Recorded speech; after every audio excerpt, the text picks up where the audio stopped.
ano. Pedro era o menos provável por causa da idade. Volta para mim, lembra que eu falei com vocês que os discípulos, geralmente alguém se tornava discípulo de um rabino por volta dos 15, 16 anos? Pedro era muito velho, Pedro não tinha mais do que essa idade. Então Pedro estava fora ali do parâmetro para ser escolhido. Os outros até que pela idade tudo bem, mas Pedro não. Pedro era velho demais. Agora eu vou revelar uma coisa que vai surpreender vocês. Sabe qual seria a idade dos 11 apóstolos, excetuando Pedro? Todos teriam entre 15 e 20 anos de idade. Quer ver? Olha de novo aí na tela. Essa moeda que vocês estão vendo é uma das moedas da coleção de arqueologia bíblica do Museu do UNASP, do MAB, o museu que eu falei no início. Essa é uma das moedas que nós temos no nosso acervo. Esse é um shekel do templo. Esse é um shekel do templo. Essa era a moeda que deveria ser dada como pagamento no templo pelo imposto do templo. Agora volta para mim aqui. De acordo com o livro de Êxodo, uma pessoa deveria dar o shekel do templo somente depois que ele completasse 20 anos. Antes de 20 anos de idade, ninguém era obrigado a pagar o shekel do templo. Guardou essa informação? Pois bem, deixa eu colocar outra informação para você. Então, se você tinha mais de 20 anos, você tinha que pagar o shekel do templo.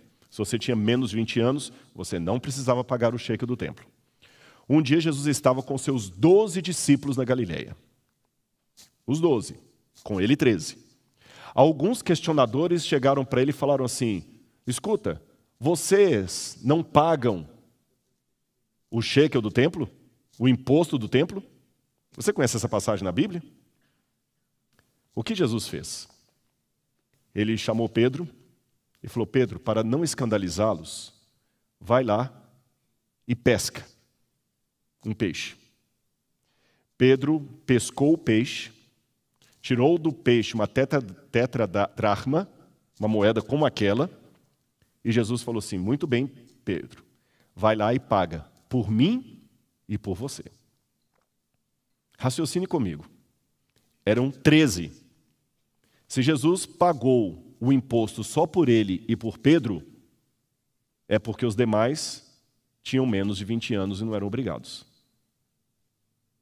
Isso eu sei que surpreendeu a muitos de vocês, porque muita gente imagina os 12 apóstolos, 12 homens velhos, com exceção provável de João, mais novinho, mas todos assim bem velhos, bem rudes, não.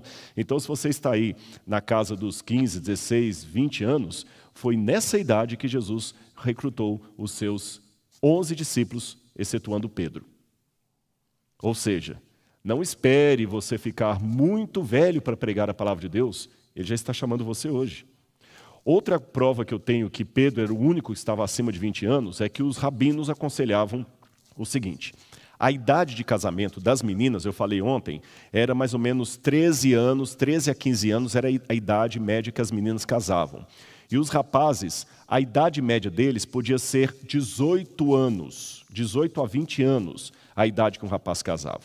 E o único apóstolo que é descrito como casado, porque tinha uma sogra, era Pedro. Isso deduz, então, que os demais não eram casados. Se não eram casados, mais um argumento para o fato de que eles tinham menos de 20 anos de idade. Bom, eu dei aqui apenas um exemplo para vocês de como nós podemos deduzir a idade dos 12 apóstolos. E estando entre 13 e 20 anos, eles estão na idade em que os jovens poderiam ser recrutados por um grande rabino. Mas apesar de estarem na idade certa, a maioria deles não tinham qualquer esperança de serem selecionados por Jesus ou aprovados por Jesus. Além disso, eles eram galileus. E como eu falei, os galileus não eram bem-vindos na Judéia. Eu vou colocar uma lista aqui dos defeitos dos galileus que o pessoal da Judéia reclamava. Coloca aí para você ver. Os judeus da Judéia diziam que um judeu da Galileia, o judeu de Jerusalém falava que o judeu da Galileia, ele era o pior judeu que poderia ter. Ali era o pior celeiro, ele só não perdia para o samaritano. Ele tinha um sotaque ruim.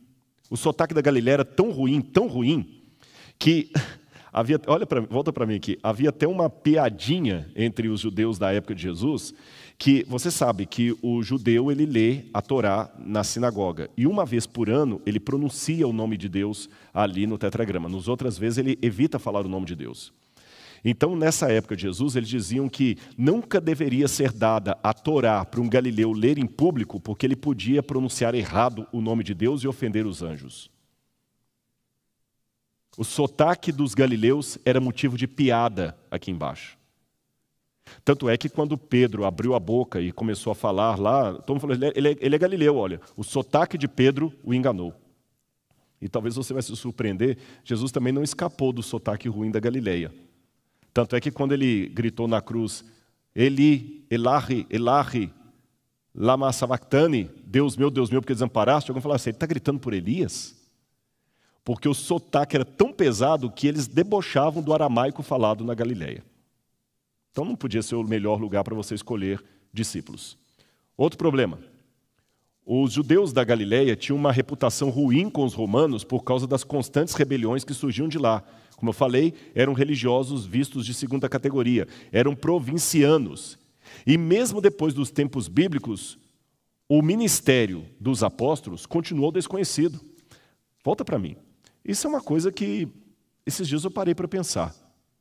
Os únicos discípulos de Jesus, dos 12, que nós temos informação mais concreta a respeito deles, é Mateus, que escreveu o Evangelho, Pedro, Tiago, ali no comecinho, e alguns intercursos ali de Filipe. Mas fora isso, onde é que está o grande ministério de André? Tem lendas e tradições tardias, medievais, mas nós nem sabemos qual foi o sucesso deles. Ou seja, do ponto de vista humano, Jesus poderia escolher outras pessoas. Agora, olha aqui para mim, por que eu estou colocando esse quadro dos discípulos? Sabe por quê? Por minha causa e pela sua causa. Eu vou sentar que eu quero bater um papo com você e ler uma coisinha aqui. Presta atenção aqui no que eu vou falar para você. Nós vivemos uma época em que é paradoxo isso, apesar de muitas liberdades, principalmente você que é mais jovem, tem muitas cobranças. Aliás, não são só os jovens, não, são todas as categorias. Ser pai hoje está mais difícil do que em qualquer época da humanidade. Eu conheço algumas pessoas já de idade que criaram 12, 15 filhos. E muitos pais hoje que não dão conta de 2. Há pouco tempo, uma atriz da TV aí colocou lá quer fazer não sei se uma ONG ou um evento, qualquer coisa, para apoiar mães que detestam ser mães.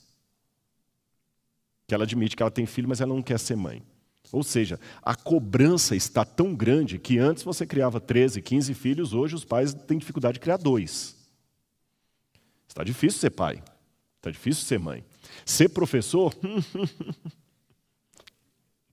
daqui a pouquinho alguns vão começar a chorar.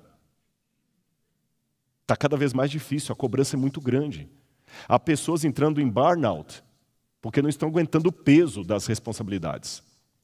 O celular hoje te cobra tanta coisa que as distâncias ficaram encurtadas, mas hoje você está tão ocupado com coisas importantes que não tem tempo para aquilo que é essencial.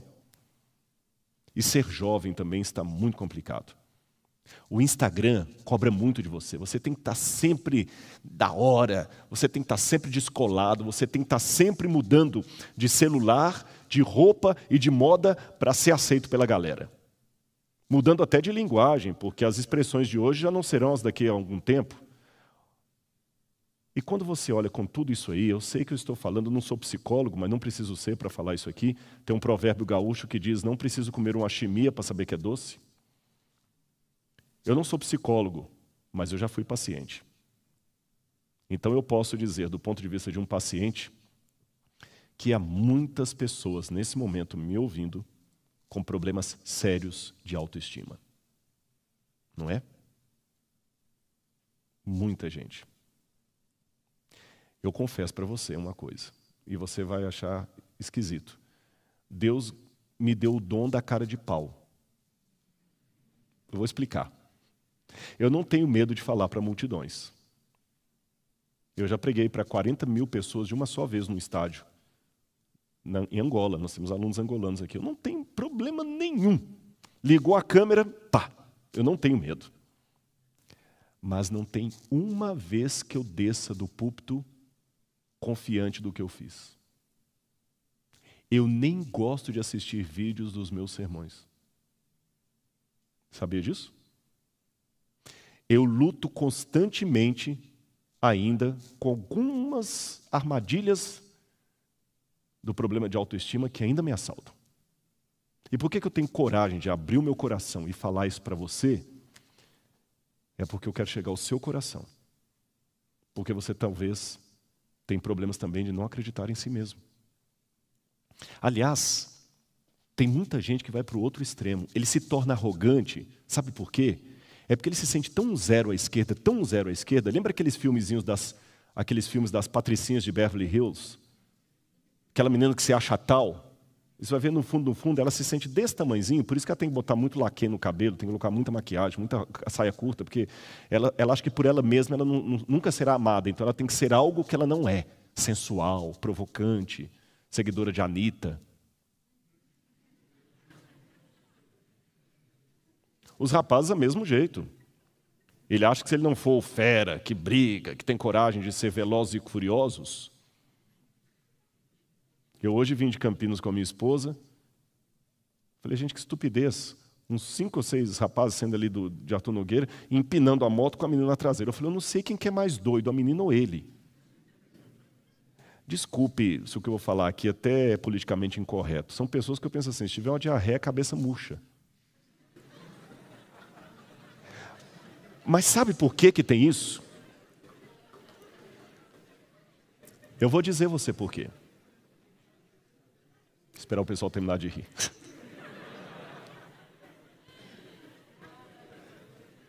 Isso que a gente não tem sermão escrito, né? Antigamente, né, pastor? Diz que antigamente tinha assim, aqui chorar. Mas sabe por que eu estou falando isso com você? Primeiro foi bom arrancar um pouquinho o seu riso. Quem sabe esse rosto aí já não está precisando dar um sorriso há um bom tempo, né? Deixe-me dizer uma coisa. O diabo, ele mesmo, o tinhoso, ele quer fazer você acreditar que você não é amado de Deus. Mas você é.